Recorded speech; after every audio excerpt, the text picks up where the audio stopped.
تبارك الذي بيده الملك وهو على كل شيء قدير.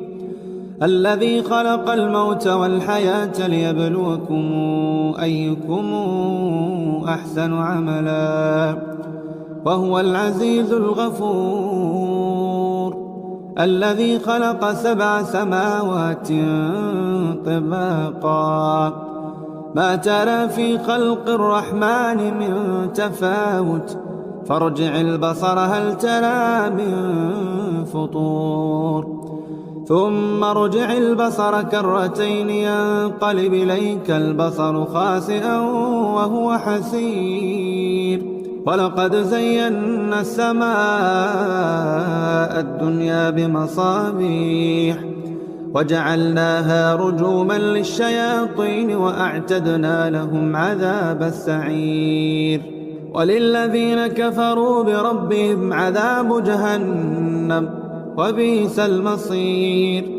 إذا ألقوا فيها سمعوا لها شهيقا وهي تفور تكاد تميز من الغيظ كلما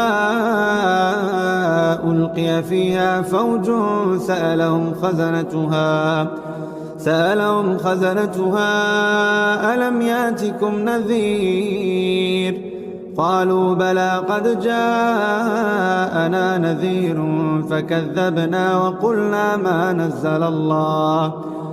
وقلنا ما نزل الله من شيء إن أنتم إلا في ضلال كبير. وقالوا لو كنا نسمع أو نعقل ما كنا في أصحاب السعير فاعترفوا بذنبهم فسحقا لأصحاب السعير. إن الذين يخشون ربهم بالغيب لهم مغفرة وأجر كبير. وأسروا قولكم أو اجهروا به إنه عليم بذات الصدور.